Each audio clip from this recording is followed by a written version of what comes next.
5, 4, 3, 2, 1, 0. All engine running. It's one small step for man. It's alive. I'm a beautiful butterfly! This is called gravity.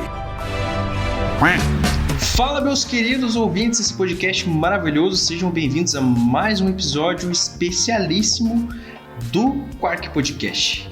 Então, hoje nós vamos continuar aquele assuntinho que a gente começou no episódio passado, que é sobre os prêmios Nobels. Exatamente. Não tem plural, é prêmio Nobel, é ponto, não tem plural. Não tem plural. É prêmio Nobel. Os prêmios Nobel. Os prêmios Nobel. Apesar de soar muito errado, é o correto. Então a gente vai continuar aqui o nosso arco do Prêmio Nobel. E hoje, cara, a gente, antes de tudo, né, como sempre, ninguém aqui tá sozinho. Eu estou aqui com o Luciano, Raulzito e Luiz, que será o nosso host, apesar dele não querer fazer apresentação hoje. Aí tô explanando o cara, mas o episódio tá nas costas dele. Tô tímido. Boa noite, meninos. Ô, louco, hein? Então já deu spoiler que a gente vai falar do Prêmio Nobel que eu ganhei esse O melhor biólogo do Por isso que ele não tava centro. aqui no último episódio, filho. Ele tava lá na... Eu te ido lá receber o prêmio. Melhor biólogo do sul do Brasil. O melhor... não sei. Perdi o time da piada. Então, antes de tudo, cara, não deixe de seguir a gente nas redes sociais, mais especificamente no Instagram e no TikTok. E também você deve avaliar a gente no Spotify, dar aquelas 5 estrelas marotas, se você acha que a gente merece 5 estrelas. Se você é novo e ainda não avaliou, né? Porque eu acho que quem já acompanha já deve ter avaliado. Mas se você tá chegando por esse episódio aqui... Também, né? Se você é velho, mas se você é velho também não avaliou, cara. Sabe? Pois é. Não, e cara, aqui a gente não discrimina ninguém por idade, cara. Se é novo, se é velho... Se você tá na melhor idade... Cara, a também. idade é um estado de espírito, velho. Exatamente. Um estado de espírito. E, então tá. Estrelinha, Instagram, TikTok e por último, mas não menos importante, aí nessa tela você tá vendo o QR Code em algum lugar e esse QR Code, ele tem um link que vai levar pra loja Doppel Store, que eu acho que é loja Doppel Store é redundante, inclusive. Mas enfim, lá, a partir desse link você consegue comprar camisetas muito da hora de divulgação científica e ainda você consegue ajudar o Quark Podcast a gente manter esse projeto aí maravilhoso. Então é isso, comprem suas camisetas. Eu já comprei as minhas, elas estão chegando. Um dia elas chegam aqui. A cada episódio tá melhor. É isso aí. Então sempre tá com lançamento, com promoção, então vocês correm lá e aproveitem, porque com certeza tá rolando alguma coisa. Pô, não é querer puxar saco assim nem nada, mas é bonito, hein, cara.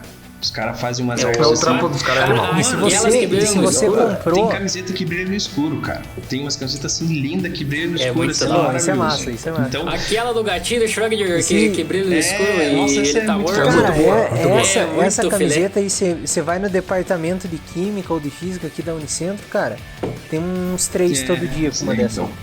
O de Física não. Essa aí é uniforme, então se você faz Química ou Física, você tem obrigação de clicar no link ou no QR Code ali e comprar a camisetinha do gato isso do Schrödinger, cara. Porque essa aí Doppel Store. Quem compra não se arrepende. Nossa, o cara tá na rádio, velho. O cara tá muito... Quem compra não se arrepende. É isso aí. E se você comprar usando o nosso link aí, posta uma foto bala usando ela e marca a gente, a Doppel Store lá. Que, garanto pra você que você vai ter muito engajamento e vai poder largar sua vida acadêmica. Virar o TikToker. Palavras de quem tá fazendo isso, né? Palavras de 4 caras aqui que largaram a vida acadêmica. Que estão largando... Que vida acadêmica? Que vida acadêmica? Exatamente. Que vida acadêmica. Sem mais delongas, vamos pro episódio. Deixa eu fazer uma pequena introdução, porque eu descobri uma curiosidade muito interessante sobre o Svante Pääbo. Fala Pääbo. Opa, então peraí. Vamos já, antes de você falar, hoje o episódio é sobre o Svante Pääbo, que é o cara que ganhou o Prêmio Nobel de Medicina e Fisiologia, não lembro como Medicina é a nomenclatura certinho. Medicina, né, que é o que? Nobel de Medicina. É que a classe é Medicina e Fisiologia, né? Tipo, não é só Medicina. Ela é Medicina e Fisiologia. Eu não sabia que existia essa... Que Jesus Então. O cara se preparou pro episódio de hoje. o Raul que estudou o Nobel no episódio passado, ele tá mais informado, eu acredito. Eu tenho uma curiosidade muito boa, assim, que esse Nobel de Medicina quem ganhou foi um doutor de verdade, cara. Não é o médico, não é o advogado. É um médico, nem um advogado, doutor é um de doutor, verdade. assim, o cara tem doutorado mesmo. Brabo demais. Então, ele ganhou esse prêmio do Nobel de Medicina. Pra mim, agora é o que? Foi semana passada. Quando saiu o episódio, talvez já não seja faz mais. umas 2 semanas. Não, porque 3 o semanas. tempo é relativo. Já passou. Depende do meu Ele ganhou e isso ninguém tira dele, né? Agora vem a pergunta. Introduzido. A pergunta de que vale 6 milhões de reais. O que o Raul e o Svante Pipo têm em comum? Essa é uma... Isso aqui é trivia do quarto podcast. Trivia do quarto podcast. Cara, isso aqui pode ser tipo assim, os dois mataram um cara, os dois... Tipo, ou os dois têm A no nome. Não, pior que não. Um tem trema no nome e o outro tem trema na banda. Olha aí, ó. Também poderia ser, mas não é. Eu e o Svante fazemos aniversário no mesmo dia. Eu e o Svante fazemos aniversário no mesmo dia. Então eu ia falar que vocês tinham o mesmo signo, então não aí, errei, cara. Tá aí, ó. O que Svante e Raul tem em comum? Nós temos o mesmo signo. Somos de Ares. Caramba, cara. Ih, mas eu também sou de Ares. E qual que é a diferença entre o Raul e o Svante? O doutorado. E o Nobel, né? E o Nobel. Então. E provavelmente a conta bancária. Provavelmente a conta bancária. Um anda bonito e outro elegante. É, isso aí. Né? Mas eu não sei quanto que o Nobel tá pagando. Quanto que o Nobel tá pagando? Então vamos lá, sem mais delongas. Então o Svantinho aí, o nosso parça, ganhou... Pera aí que me afoguei. Ganhou o prêmio Nobel de Medicina nesse ano de 2022. E o trabalho dele, não sei se vocês chegaram a dar uma olhadinha por cima. Eu dei uma olhadinha que por cima. Ele ganhou esse prêmio por conta da sua... Na verdade, não foi um trabalho, né? Foi um trabalho que ele veio realizando ao longo do tempo aí, ao longo de anos de pesquisa. Não foi um artigo, sabe? Você não publicou um artigo e ganhou o Nobel. Então foi uma sequência de trabalhos que ele vinha desenvolvendo, em que ele trabalhou com... Agora já existe esse nome, né? A paleogenômica. Ele sequenciou pedaços de DNAs de espécies ancestrais do ser humano. E aí ele conseguiu sequenciar esses pedaços e fazer comparações e realmente separar esses ancestrais do ser humano, falando realmente são coisas diferentes, porém tem coisas semelhantes. Então... É uma coisa, isso mas aí não foi é uma a mesma parada coisa que é aquela coisa. Na verdade, é isso aí. Então, assim, o que eu pensei pra gente contextualizar o trabalho desse cara é dar uma geral, bem geral, assim, porque, ó, eu acho muito massa questões de paleogeografia, paleontologia, até mesmo porque paleo a gente acaba excluindo o ser humano da história, que é coisas mais antigas, mas essa antropologia eu acho muito massa, mas eu tenho um problema seríssimo com datas. E datas geológicas é pior ainda. Então eu vou dar um panorama geral, não falando pleistoceno, não sei o que, oceno, porque, cara... Tangente... cosseno, tangente... Se você não é um dinossauro, você não precisa saber desses períodos. Porque assim... É importante, são coisas legais, mas assim, acho que pra gente contextualizar de maneira geral o trabalho do Svantinho, não vamos precisar disso aí. Então, vamos começar... Vamos ao que interessa. Idiota falar isso, né? Mas eu vou começar do início porque eu não vou começar do final. Então, a evolução e dispersão dos hominídeos, do ser humano, sei lá, dos ancestrais do ser humano, se deu assim. Na biologia a gente tem uma separação que é mais fácil até a gente ver essa separação quando a gente fala em inglês, que são uma separação dos primatas existentes. Então a gente tem em inglês os monkeys, né? Monkeys, que são os macacos, e ape, que também é macaco. Então, o que a gente, em português, a gente costuma separar em macacos do Velho Mundo e macacos do Novo Mundo. O que é o Novo Mundo são as Américas e o Velho Mundo é todo o resto, né? Então, os monkeys são esses macacos tipo bugio, macaco prego. Eles não são só Os mais atuais? Não são do Novo Mundo? Não mais atuais. Não, é que o Novo Mundo é só uma nomenclatura porque o Novo Mundo foi as Américas, né? Que foi descoberto. Então foi o Novo Mundo. Mas não que eles tenham surgido depois do Velho Mundo. Porque o mundo já existia. Sim. Sabe? O Velho e o Novo Mundo já estavam lá antes de ser descoberto. Então, os monkeys, né? Os macacos do Novo Mundo é o bugio, o macaco prego, esses macaquinhos mesmo, assim. Mas menorzinho. e rola monkeys no Velho Mundo também. Lá se eu não me engano, eu acho que macaco do Novo Mundo também são os lêmures, aquele do Zubumafu lá, como é que é o nome dele? O Zubumafu. O Zubumafu. E os macacos do Velho Mundo, os apes, são gorila, chimpanzé, orangotango. Então, esses apes, os macacos do Velho Mundo, são a linhagem que veio a ser é a linhagem dos humanos também. Tá, então, só uma duvidazinha. Em geral, então, monkeys é os pequenininhos e apes é os maior. Se você quiser, dá pra pensar assim. Só pra ficar mais fácil de entender. Eu não vou precisar agora, mas se eu não me engano, os apes, os macacos do Velho Mundo, não tem rabo. Mas eu não tenho certeza absoluta. Porque, por exemplo, se você pensar, os gorilas, os orangotangos, os babuínos, todos não têm rabo, faz sentido. O chimpanzé, o bonobo, que é outro macaco meio parecidão com o chimpanzé. Então, mas assim, essa informação aí não vou saber precisar. Se o meu orientador escutar esse episódio, ele vai ficar triste, porque ele trabalha com primatologia durante o mestrado e doutorado.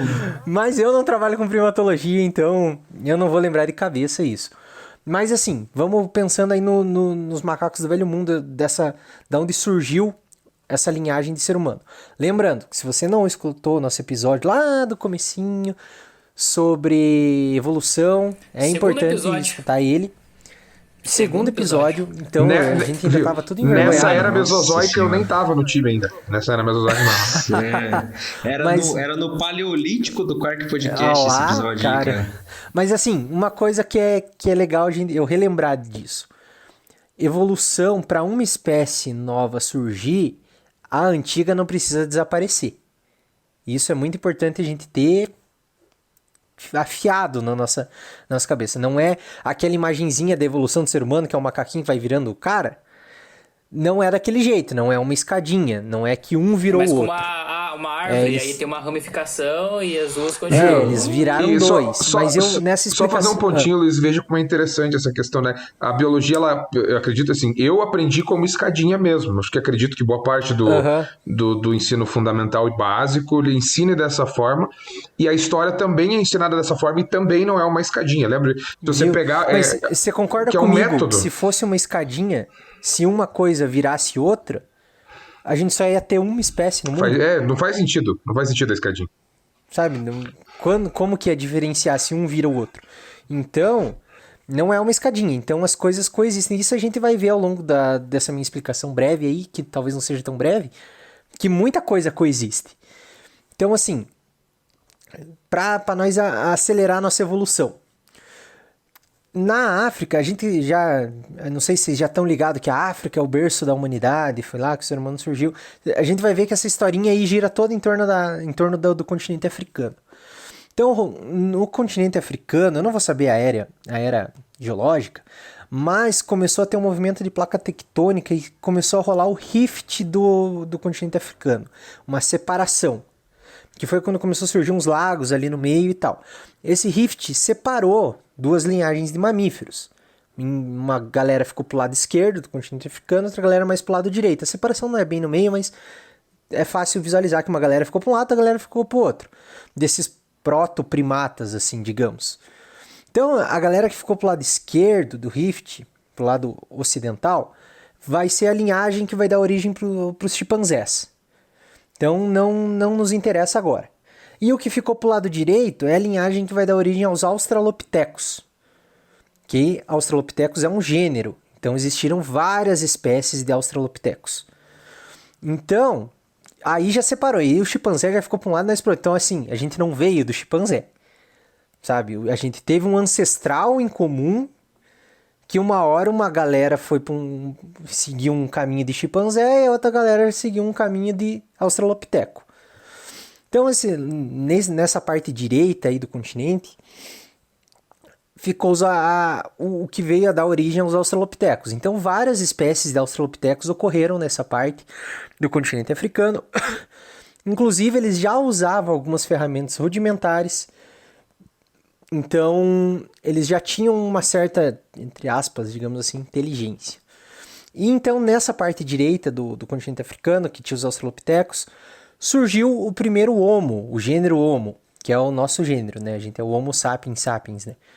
Então, que foi o Homo habilis, que era esse habilis vem da habilidade com as mãos, dele conseguia mexer, fazer ferramentas um pouco mais desenvolvidas, mas assim, é pedra lascada ainda. Então, se eu não me engano, aí falando de era geológica, que não é bem era geológica, mas considerava que o Paleolítico surgiu com o Homo habilis, né? A era da pedra. Mas, na verdade, pensando que os australopitecos já usavam ferramentas de pedras, o Paleolítico vem um pouco mais para baixo, ele surgiu um pouco antes.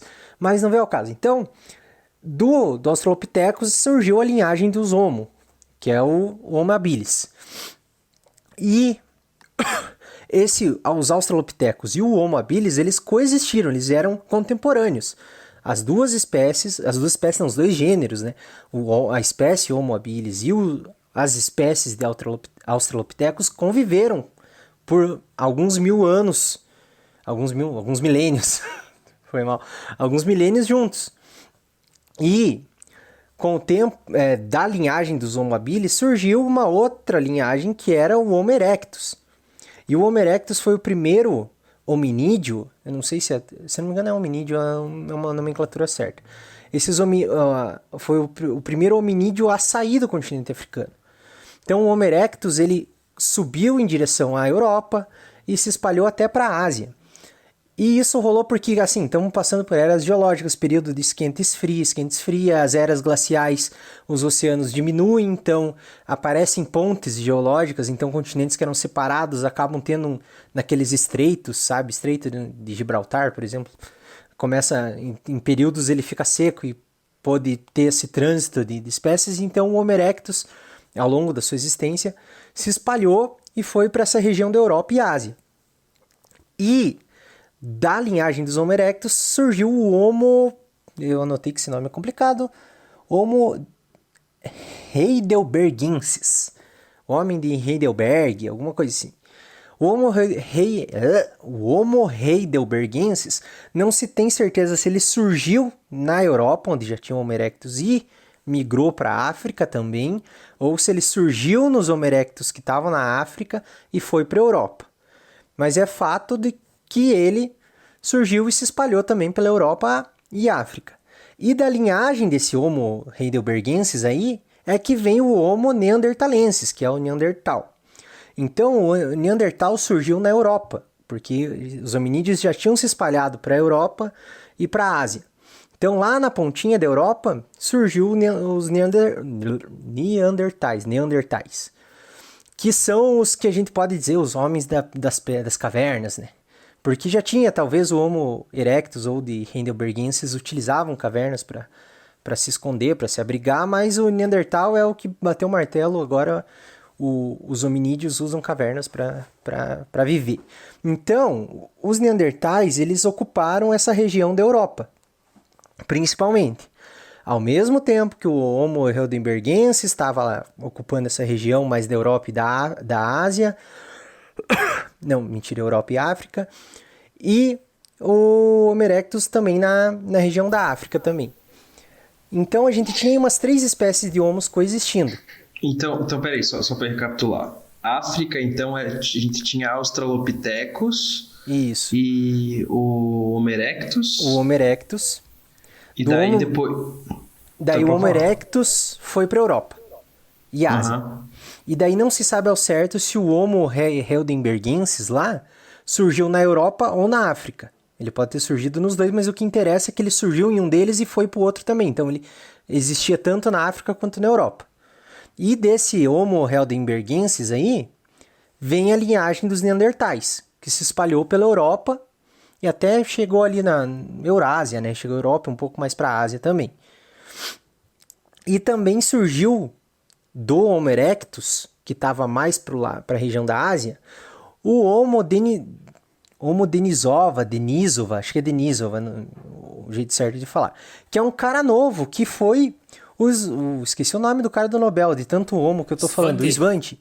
O Svante que descobriu esse cara, então faz parte desse processo de pesquisa dele de sequenciar gene de hominídeos pré-históricos, digamos, não é pré-histórico, mas hominídeos antigos, né, ancestrais do ser humano.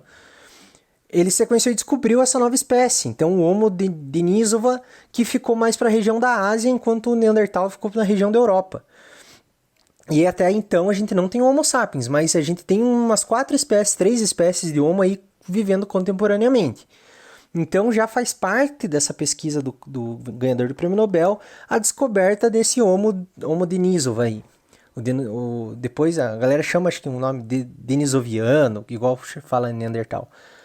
Então, lá na região da Europa e Ásia, a gente tem os Neandertais e os denisovianos. E na África, que surge o primeiro Homo sapiens, né? O nosso, digamos, entre aspas, o nosso Adão e Eva, o primeiro homem e a primeira mulher, não era uma população, surgiu uma linhagem do Homo sapiens. Então, lá na África. Por isso que a gente fala que a África é o berço da humanidade, do ser humano. Então, a partir de agora que a gente tem o surgimento do Homo sapiens, a gente já pode falar que é seres humanos. Então, os seres humanos surgiram na África. A galera no meio científico fala assim, que esses primeiros Homo sapiens aí eram os homens modernos antigos, ou os homens modernos arcaicos, mesmo sendo contraditório, é porque depois a gente vai ter os homens modernos mesmo. Aí acaba se costurando então o Homo sapiens ele surge da linhagem daquele Homo heidelbergensis lá, que praticamente substituiu a distribuição do Homo erectus pela África, sobrou um pouco de Homo erectus lá no cantinho, perto da região que onde deveria ser a Nova Zelândia, mas... Então, assim, só pra gente contextualizar, a gente tem Neandertal na Europa, denisovano lá na Ásia, e na África a gente tem os heidelbergenses lá, e os sapiens, o ser humano moderno arcaico. Então, a gente tem aí 4 espécies de Homo coexistindo, e se eu não me engano tinha mais uma espécie de Homo que surgiu lá nessa região aí que tinha esses Homo erectus lá perto da Nova Zelândia, mas eu não vou lembrar, não anotei, porque não faz parte, não é tão legal para essa ideia do Nobel a gente entender o que esse cara fez. Mas é legal a gente pensar que tinha 5 espécies de Homo coexistindo. Então eles existiam ao mesmo tempo no planeta, pra gente ver como não era uma escadinha, tinha vários Homo, então vários andares, degraus daquela escadinha que a gente vê no desenho, vários daqueles degraus estavam acontecendo ao mesmo tempo, estavam acontecendo ao mesmo tempo no mundo. Então, a partir do surgimento do Homo sapiens e a dispersão dessa espécie, a gente já começa a ter o surgimento das etnias, que é coisa porque nós somos Homo sapiens. Então, daqui para frente não surge uma espécie nova. A gente começa a ter variações e o surgimento de novas etnias, que continuam sendo Homo sapiens. Então, o Homo sapiens surgiu na África, começou a se espalhar por lá. Eu posso fazer uma pergunta? Pode. Qual que seria eu realmente tenho dúvida, assim, tipo, uma definição científica você poderia dar de etnia? A diferença? Então, é que assim, já é complicado a gente ter uma definição de espécie. A gente pode dizer, por exemplo, que espécies são indivíduos semelhantes que conseguem se reproduzir entre si e gerar descendentes férteis. É uma opção válida. Mas a gente também também existem as exceções a isso. E a gente tem também indivíduos muito semelhantes que não conseguem gerar descendentes. Então essa definição ela é boa, mas não vai se aplicar, por exemplo, ao caso que a gente vai entrar daqui a pouco. Então a definição de espécie a gente pode até considerar, de certa forma, uma definição artificial. É uma denominação que nós criamos. Mas na natureza não é cada coisa numa caixinha. Por exemplo, a gente pode pensar na diversidade de aves, a gente tem várias aves diferentes e todas são aves de espécies diferentes. Mas se a gente pensar na diversidade de cachorros, que são todos canis lupus familiares, A gente tem um Pinscher e a gente tem um Doberman. A gente tem um Pug, a gente tem um Lulu da Pomerânia. A gente tem uma diversidade de morfologias enormes, mas todos continuam sendo da mesma espécie. Então, a gente pode considerar aí as etnias são variações de, sei lá, genes, de material genético, mas não o suficiente para a gente diferenciar um cara do outro. Então, é a mesma quantidade de cromossomos, mesma quantidade de genes e algumas variáveis. Então, a gente começa a ter Homo sapiens dando origem aos pigmeus africanos lá, que também é uma nomenclatura que não é muito certa, porque a galera junta todo mundo em pigmeu, mas são várias tribos diferentes, com culturas diferentes, mas são aquelas pessoas bem baixinhas, sabe? Eles têm acho que 1,50 m no máximo. Então foi uma linhagem de Homo sapiens que migrou para uma região da África, onde a baixa estatura foi selecionada. Entende? Então, mas eles ainda são Homo sapiens, mas eles têm uma morfologia diferente. O termo raça, que nem a gente usa para cachorro, não é o jeito mais certo de chamar, mas é uma etnia, é um morfotipo novo daquela espécie. Entendeu? Entendi. Ficou mais ou menos. Não, deu para entender. Deu para entender. Então, e lembrando, todos os Homo sapiens que surgiram até agora eram negros, eram de pele preta, porque a seleção natural para pele escura é que assim, a gente tem a mesma quantidade de pelos que um chimpanzé. O que muda é a espessura desses pelos, né? Então, ao longo dessa evolução dos hominídeos, os pelos foram ficando cada vez mais finos, deixando a pele mais exposta. Porém, houve uma seleção para o escurecimento da pele, porque ela protege um pouco mais do sol, a incidência de raios UVs acaba atrapalhando, degradando uma vitamina, que eu não vou lembrar agora qual que é, acho que é B9, e ela causa malformação, a criança nasce com ela atrapalha a formação do tubo neural, né, da espinha. Então ela nasce com a coluna exposta e tal. Isso causava mortalidade. Então as mães que tinham a pele mais escura tinham mais proteção à luz solar e tinham mais sucesso reprodutivo. Então houve uma seleção para o escurecimento da pele. Então o ser humano surgiu na África com a pele preta e começou a se espalhar ali pela África, criando algumas etnias. Teve uma mais para o sul da África, que eu não vou lembrar o nome. Teve esses pigmeus que migraram mais para o oeste da África, mas tudo isso acontecendo na África ao mesmo tempo que os Neandertais estavam coexistindo lá contemporaneamente ao ser humano lá na Europa, e os Devoniano é um ano geológico, os Denisovanos estavam rolando lá na região da Ásia. Então, o Homo sapiens ele chega a ir para a Europa, subir assim ali, começou a se distribuir mais para a região da Europa, conviveu com os Neandertais por um tempo, mas essa população começou a desaparecer de lá, talvez por competição com os Neandertais, eles não conseguiram competir, então teve essa primeira invasão do Homo sapiens na Europa, regrediu e eles não se estabeleceram lá. Então, então na África, depois dessa primeira invasão, surge o que a gente começa a aparecer esse morfotipo do homem que a gente chama do homem moderno, não o homem moderno arcaico. Então, nossa, viajei então. Agora que depois dessa primeira invasão da Europa, que surge o homem moderno na África, e ele que se espalha e gera as etnias. Então, esquece que eu falei um pouco atrás. Eu tenho as anotações aqui porque é uma história longa.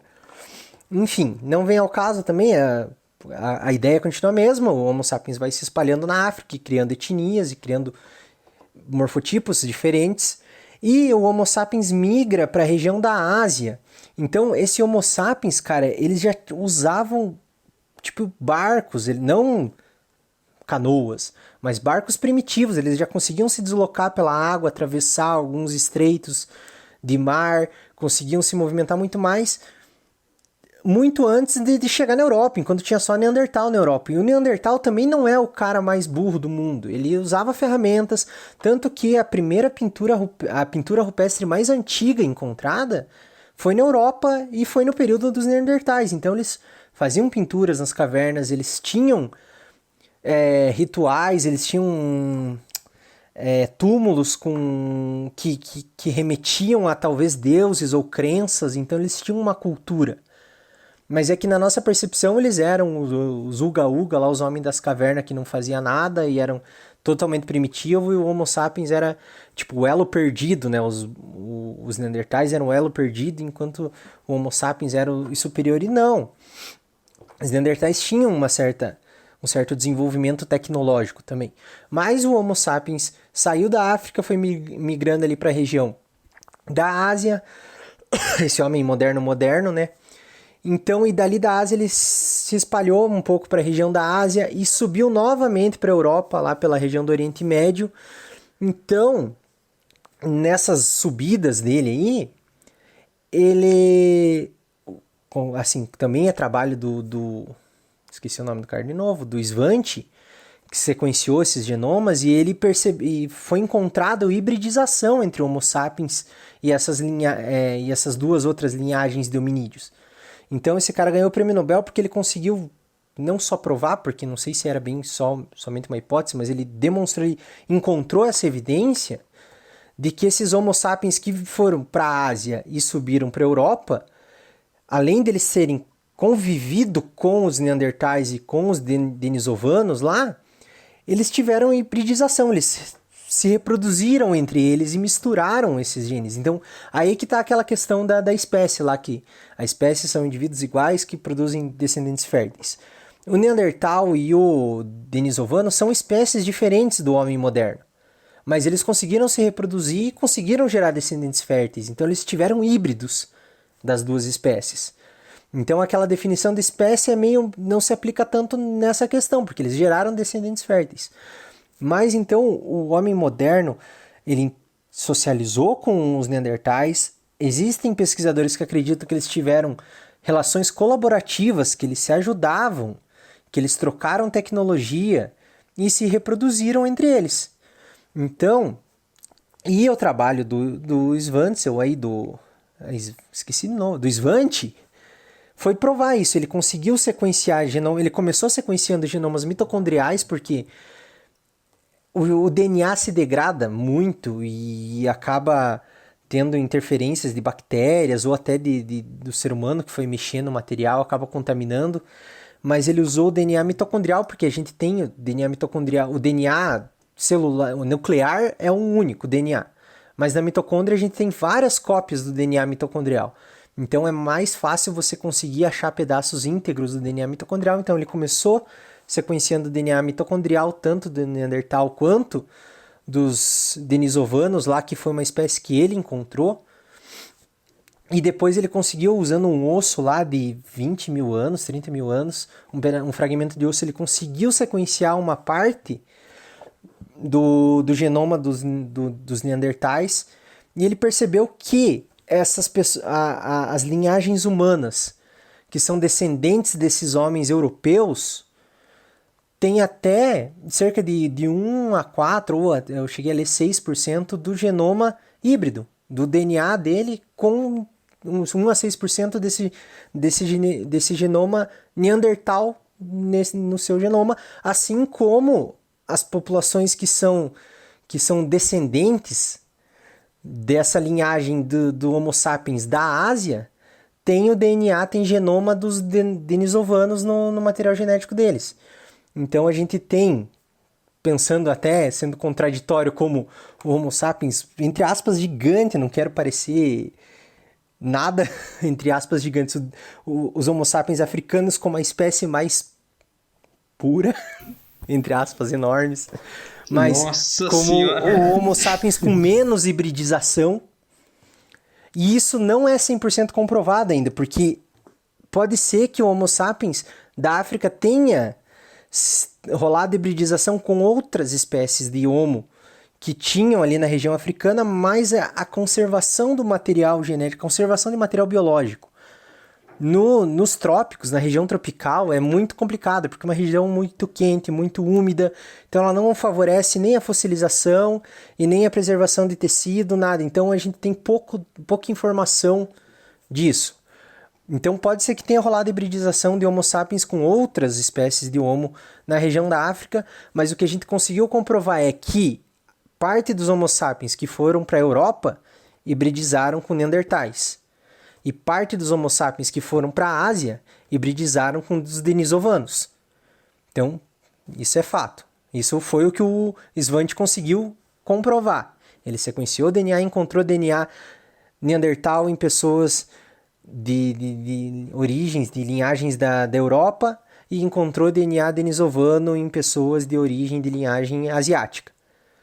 Então, é até engraçado pensar nisso, que tipo, os europeus, o eurocentrismo e tudo mais, mas por muito tempo foram só os neandertais que habitaram a Europa. Os Homo sapiens chegaram lá depois, se hibridizaram com eles, e daí então a humanidade começou a se desenvolver na Europa, para daí ter toda aquela história que a gente já comentou em outros episódios. Mas o que é legal, além dessa descoberta que já é muito massa, foi que o Svante começou a ver que essas porcentagens de DNA neandertal em algumas pessoas e porcentagem de DNA denisovano em outras pessoas afetam o funcionamento do corpo dessas pessoas. Então, essa galera que tem uma parte do seu DNA com parcelas, com essa parcela híbrida, uma parcela pequena, de 1 a 4%, mas são pessoas que a galera lá do Tibete, aquela região, os tibetanos, eles têm um corpo mais adaptado para sobreviver em regiões altas, com uma oxigenação um pouco mais baixa, o ar mais rarefeito. Então eles se dão melhor, eles têm essa adaptação maior a esse ambiente. E isso provavelmente se dá por essa hibridização com o DNA denisovano. Enquanto a galera da Europa, aí a gente até estava comentando que no começo eu não vi nada muito oficial, mas eu sei que essa parcela de DNA neandertal muda um pouco o funcionamento do sistema imune dessa galera. Então, até o Luciano que me ajudou, que ele viu uma reportagem aí falando que tem alguns estudos que a galera está fazendo aí, que essas linhagens europeias tinham menor desenvolvimento, uma chance menor de desenvolver casos mais graves de Covid. Não sei se já foi bem comprovado, porque são descobertas recentes. Essa questão dos neandertais aí, do denisovano, se não me engano, foi descrito em 2017, o homem denisovano. Então tá tudo meio novo. Então a gente tem... Mas também imagine para você fazer esse estudo, para você confirmar mesmo que pessoas com sequenciamento ali, com uma parte do genoma do Neandertal. Quantas pessoas você tem que encontrar? Você tem que fazer o sequenciamento genético dela, para daí você testar a interação dele com o Covid. Então, o Covid é uma coisa recente para a gente ter tanta certeza dessa afirmação. Mas assim, né? O quantas pessoas você tem que encontrar não é difícil.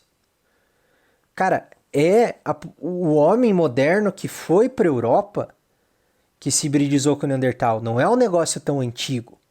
O homem moderno, eu não estou dizendo tipo com arma de fogo, não. Era um homem moderno, entre aspas, mas assim, é a nossa espécie que foi para a Europa, a nossa espécie que foi para a Ásia e a nossa espécie que ficou na África. Vamos pensar nessas três vertentes, mas todas são a nossa espécie. Então, os europeus, os medievais, os caras que construíram os castelinhos, são esses homens que foram para lá, esses Homo sapiens que foram para lá e hibridizaram com os neandertais. Entende? Já é o homem que está lá. Então, todo mundo que é descendente de europeu, dessa região da Europa, tem DNA então, neandertal. Então, pra gente encontrar 1% de DNA neandertal, a gente é bem facinho. Existe grande chance. Se bem que talvez seja menos de 1%, até porque no Brasil juntou a galera dessas três linhagens. Veio a galera, os homo sapiens, descendentes dos Homo sapiens africanos vieram para cá, os homens dessa linhagem africana vieram para cá, os homens da linhagem europeia vieram para cá, os homens da linhagem asiática vieram para cá e misturou todo mundo, né? Mas pode ser, mas se você for na galera da Europa, em países europeus, e fizer o sequenciamento da galera de lá, a grande maioria vai ter entre 1 a 6% do DNA neandertal. Se for nas regiões da Ásia, a galera vai ter a parcela do DNA denisovano, porque é o homem que estava lá, o ser humano que foi para lá, e a partir deles veio vindo as gerações até chegar no que a gente está hoje. Então não é um negócio difícil da gente encontrar. Por isso que foi muito massa. Isso deu origem a toda uma nova linha de pesquisa, que é essa paleogenética, paleogenômica, que é você estudar os genes de antepassados humanos, porque é difícil você fazer isso, porque o DNA degrada, o DNA, as bactérias misturam no DNA, tem DNA de bactéria, DNA de Neandertal e DNA de quem mexeu no osso, tá tudo lá, mas está sendo desenvolvido, sendo aperfeiçoado essas técnicas desse tipo de sequenciamento, e a gente está começando a entender mais essa evolução dos hominídeos e o quão misturado eles foram, porque, tipo, para mim já é louco pensar que eles conviveram, cara. Eu nunca tinha parado para refletir assim, cara, os Neandertais. E todos eles, né? Tipo, todos os que a gente já ouviu falar coexistiram. Boa parte, tipo, 5, acho que o Homo habilis não coexistiu com a maioria, mas o Homo erectus, o Homo neanderthalis, o Homo denisovano, o Homo sapiens e aquele outro Homo que eu não vou lembrar o nome agora, que tava lá mais pra região quase da Austrália. É um carinha bem nada a ver lá, um Homo qualquer lá, viveu. Então a gente chegou a ter 5 espécies de Homo, 5 espécies de humano, entre aspas, convivendo. Sendo uma delas a nossa espécie. Então a gente conviveu com outras espécies muito semelhantes a nós, na época, né? Não semelhantes a nós hoje, porque a gente já teve algumas mudanças morfológicas. Mas é louco pensar isso, e a gente chegou a misturar o nosso material genético com eles, a gente se reproduziu com eles. Além da troca de cultura, troca de tecnologia e indícios até de colaboração, de morarem na mesma caverna mais do que uma espécie de Homo. Então é um bagulho muito louco. E isso que fez esse cara ganhar esse prêmio Nobel. Então, tipo, ele trouxe... porque o prêmio Nobel de Medicina, você pensa, é um avanço na área da medicina. É medicina e fisiologia, então... Não foi uma cura para uma doença, uma parada. Não, ele conseguiu entender de uma maneira mais completa a nossa evolução. Ele colocou uns tijolinhos que estavam faltando, ainda faltam muitos, mas ele colocou tijolinhos importantes na nossa evolução. Ele abriu uma nova área de pesquisa, que é essa paleogenômica, e só lá no final de tudo isso podem ter implicações na saúde, com essa questão de entender como esse DNA de Neandertal afeta, não no sentido negativo, pode ser negativo como pode ser positivo, o sistema imune dessas pessoas que tem. Não que vá mudar alguma coisa. Desde essa época, desde lá de quando eles se misturaram, existe ser humano com uma parcela do DNA Neandertal, e nem por isso eles morreram, né? Não é que agora a gente sabe que essa galera vai ter algum problema. Tá tudo normal, continua todo mundo vivendo numa boa. Eu acho que, assim, quer dizer, obviamente é uma descoberta muito interessante, assim, mas não é uma coisa que tá tão... A aplicação não me parece estar tão longe da nossa realidade. Porque hoje em dia, longe no sentido de que virar uma coisa comercial, né? Tipo, tem essas empresas que fazem sequenciamento do teu genoma e vê a chance que você tem de ter... um determinado tipo de doença, câncer, tendências à depressão e não sei o quê. E eu acho que, com certeza, esse tipo de estudo ele vai abrir muito mais o leque de possibilidades que você pode analisar desse tipo de coisa, né? Sim, então é uma descoberta assim, sensacional. Cara, é louco você pensar que o DNA humano só foi sequenciado ali no final dos anos 90, começo dos anos 2000, que a gente teve o projeto Genoma. Como é que é feito esse sequenciamento? Qual que é o método que é usado? Como que... eu vou complementar a dúvida do Lulu, que eu tava... Tipo, eles pegam tecidos... Tipo, o que eles usam como material? Porque eu fico pensando, o fóssil é só... Não é usado o fóssil. Na minha ignorância, o material que eles têm é fóssil e pra mim é só osso, entendeu? É que você tem que pensar, cara, que o ser humano não é tão antigo assim, cara. A gente tem osso, não fóssil de osso. Tufo de cabelo. Tufo de cabelo provavelmente ainda fica. A gente tem tecido mole congelado em geleira, que já foi descoberto. Tipo, já foi descoberto pessoa, tipo, não tão antigo como o Neandertal, mas linhagens antigas de Homo sapiens inteiro congelado praticamente. Tem uma criança, acho que tibetana, inclusive, congelada quase que inteira, que foi encontrada, tipo mumificada, digamos assim. Então a gente tem bastante material disponível. Agora, como é feito sequenciamento, aí a gente talvez possa perguntar para um possível convidado que vai vir aí sobre... Não vou dar spoilers, uma convidada no caso, né? Mas eu não vou saber precisar qual que é esse processo de sequenciamento, qual que é a técnica. Mas eles sequenciam todas as bases, né, nitrogenadas lá, as adenina, guanina, é tudo bem sequenciadinho. Então, eu não sei qual que é o processo que é feito Então já isso. fica no ar que se vocês ser- querem um episódio eu sobre vou- sequenciamento genético, algo relacionado, a gente Isso. vai correr atrás ali pra Mas refinar foi essa alguma dúvida aí coisa pra nós. Porque até o Felipe pode se envolver porque é alguma coisa química nessa história aí, porque é Cara, detecção ó, de compostos químicos. Eu tenho. Assim, eu tenho uma convidada pra trazer que fala disso muito melhor que eu. Então, pode ser. Eu não tanco isso daí, não. Eu não tanco, Mas, não. Mas o que- conheço, tem até amigos que fazem, que sabem. Tem até amigos que sabem. Tem até Então, amigos que são. mas o sequenciamento genômico é uma tecnologia relativamente moderna. A gente, agora já está muito mais difundida, tanto que a gente pode fazer na nossa casa, coletar o material e eu com a minha grana pagar para sequenciar uma parte do meu DNA e saber, e nem é tão caro assim, não é barato, mas ou se a empresa não é patrocinar absurdo. nós um dia, nós vamos falar dela aqui, mas eu, por enquanto... Nossa, Mas- isso seria interessante, hein? Mas existe um lance que até relativamente bem utilizado no meio acadêmico e, cara, é de fácil, a gente pode acessar agora, se quiser, que é o GenBank, que é um banco genético de muito bicho, muita planta, muito tudo. Você joga a espécie lá e você pode jogar a parte do DNA, que tem alguns marcadores genéticos que a galera usa para fazer essas análises, tipo, um deles é o COI, que é uma parcela do DNA mitocondrial. Você joga lá, sei lá, quero fazer não sei, eu quero ver o genoma do macaco. Você bota a espécie do macaco e diz qual marcador você quer e você consegue a listinha das bases nitrogenadas daquela parte do genoma dele. Os azinhos, Isso aqui as serve adeninas, bastante pra quem guaninas, pesquisa isso daí, mas eu ia só ficar apanhando nesse site. Então, é legal. Cara, e não é uma coisa tão absurda, né?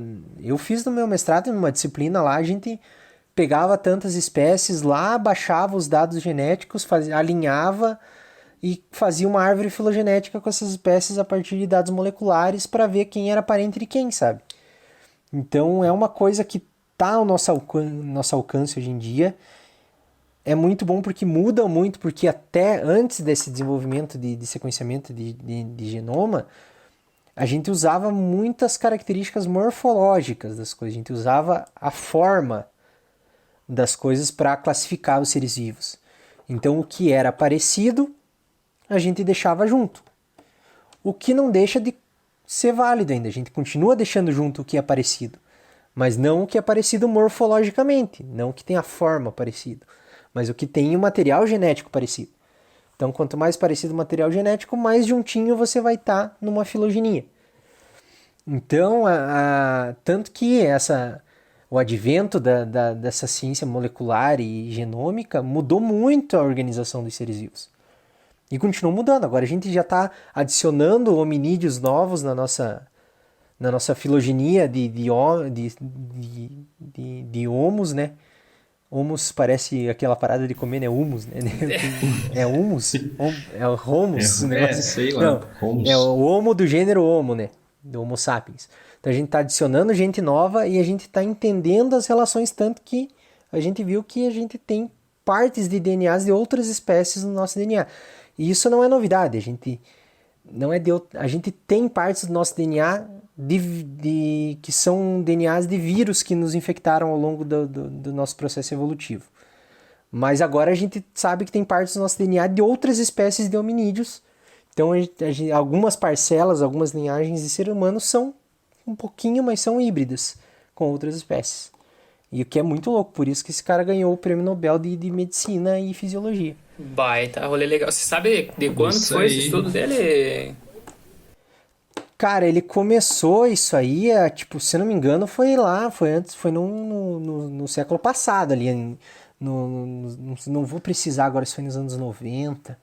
Deixa eu ver que eu tenho Porque anotado assim, isso em uma algum parada que a lugar. gente percebe, eu percebi, pelo menos, debruçando um pouco mais sobre o Prêmio Nobel agora, nesses 2 episódios que a gente gravou, que não é tipo assim, o prêmio que eles ganham não é por uma coisa que acabou de acontecer. Tem não é todo um caminho ali, que nem a gente tava discutindo com o professor Paulo. Se você não escutou o episódio, volta lá.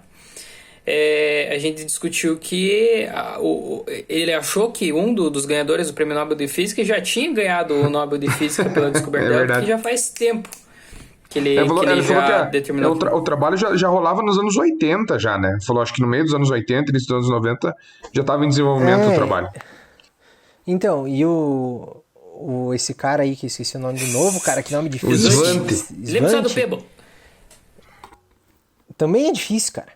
Mas o Svante, ele já... Não, primeiro que não foi um único trabalho dele que deu a ele o prêmio, e também não foi uma coisa de pouco tempo. Então eu acho, não vou lembrar agora, mas acho que foi nos anos 90 que ele foi lá para a Universidade de Munique, lá ele começou esses estudos aí. Mas, cara, ele descreveu essa espécie do Homo denisovano em 2017, eu acho, ou tô viajando, talvez tenha sido em 2008, cara. Mas ele descreveu essa espécie, ele sequenciou DNA mitocondrial de Neandertal, ele sequenciou DNA nuclear de Neandertal, ele usou uma galera de outros pesquisadores para ajudar ele nisso.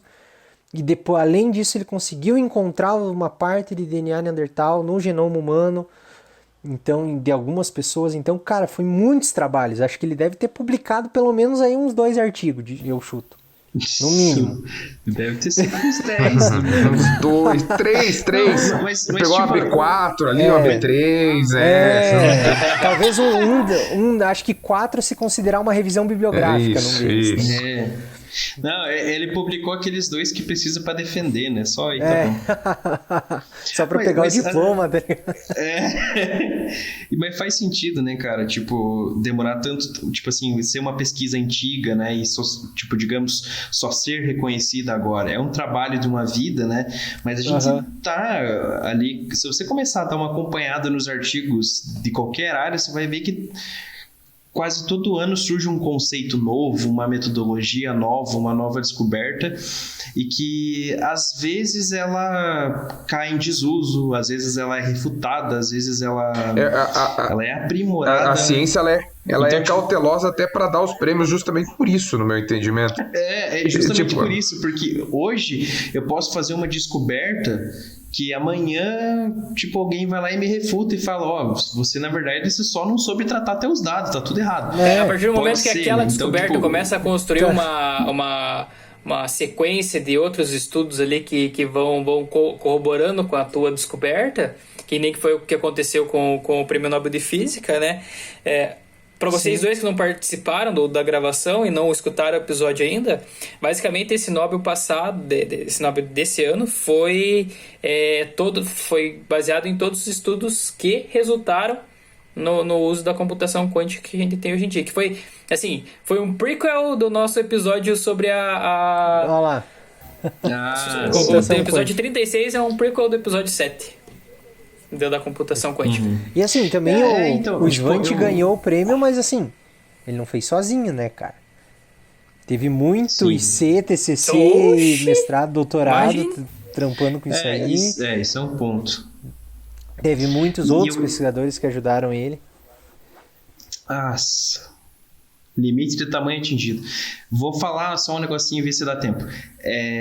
Eu vejo, assim, tipo, pelas publicações dessa parte que eu estou envolvido no trabalho, assim, de hidrogênio, por exemplo. Cara, a gente sabe fazer hidrogênio por eletroquímica desde 1860 e alguma coisa, sabe? 2 séculos atrás. Mas ainda hoje a gente está descobrindo coisas novas e como melhorar essa produção, e sabe? Então, tipo, é por isso que leva tanto tempo para você dar um Nobel para alguém. E talvez, se parar para pensar no curso da história da ciência, talvez até não seja tanto tempo assim. Porque em 4 anos de doutorado, às vezes você faz uma pesquisa e você não arranha a superfície. né? Então imagina, né? Para você ganhar um Nobel, né? Que é uma coisa que muda o curso da ciência. Então tanto que tem ser cara coisa, que assim, morre e não muito ganhou o bem Nobel na área fundamentada. dele, que ele foi importantíssimo porque não é póstumo. Inclusive, agora que vocês falaram disso, eu acho que o pai do Svante já ganhou um Nobel. Em 1982. Ó, o cara tá Aqui, ó. Louco. Tô, Olha lá, tô com a colinha ele- aberta aqui, ó. de família. Colinha Ele e os aberta aqui. Kerry que ganharam Nobel em família, então. O pai Nossa, dele é. o pai dele era bioquímico, a mãe dele era química, só que tem um ponto interessante assim que o Svante não tinha muito contato com o pai dele, tanto que foi para um outro rumo, né? Seguiu a biologia, não a química, mas o pai dele também também foi agraciado com o Nobel em medicina também. E, cara, assim, o trabalho do cara é bem mais complexo do que eu falei aqui, né? Eu dei uma boa resumida, não é minha área, essa área de genética, mas a gente tem uma noção geral, na biologia a gente tem uma leve pincelada em todos os assuntos, eu dei uma pesquisada sobre, mas procurem, cara, eu sei, dá pra até a gente deixar como referência, como indica isso aí. Eu acho que o Pirula, não sei quando que ele fez, mas eu lembro que ele fez uma série de vídeos, não sei quantos são, falando da evolução dos hominídeos, e com certeza ele deve abordar vários assuntos dessa coexistência de espécies de hominídeos, talvez até da hibridização. Eu não sei em que ano que ele fez esses vídeos, se já tinha essa descoberta, mas eu lembro de ter assistido. Então ele fica legal, acho que até pra gente ver, eu vou dar uma olhada depois se ainda existem no canal dele esse negócio, a gente coloca lá como indicação, porque... E a Guerra do uau. Fogo, que é o filme que 96% dos professores de história passam para os alunos no começo do fundamental. A Guerra do Fogo, isso A é louco, Guerra hein, do cara? Fogo. Inclusive, cara, eu não sei, antes do Homo habilis, eu acho que o Australopithecus já usava fogo. Não, se eu não me engano, ele não sabia fazer o fogo, mas ele aproveitava o fogo quando dava um raio caía numa árvore, ele usava o fogo dela para comer carne e tal. E outra coisa, só um detalhe interessante, é que os Neandertais tinham um cérebro maior do que o Homo sapiens.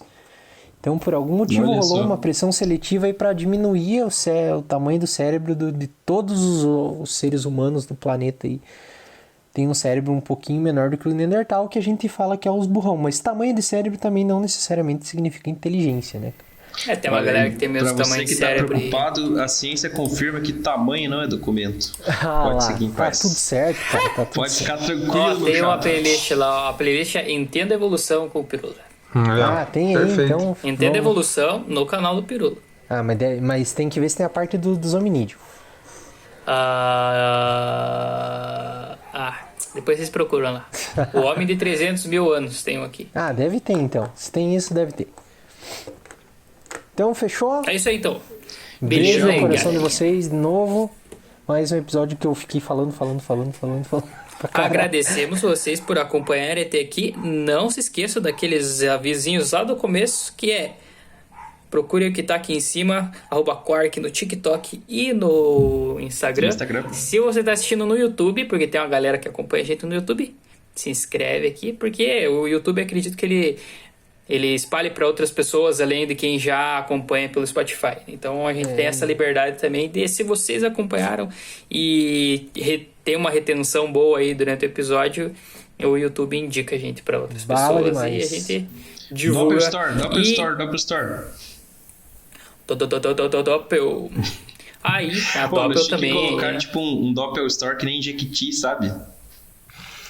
De uns flash, uns flashes. assim. Flash.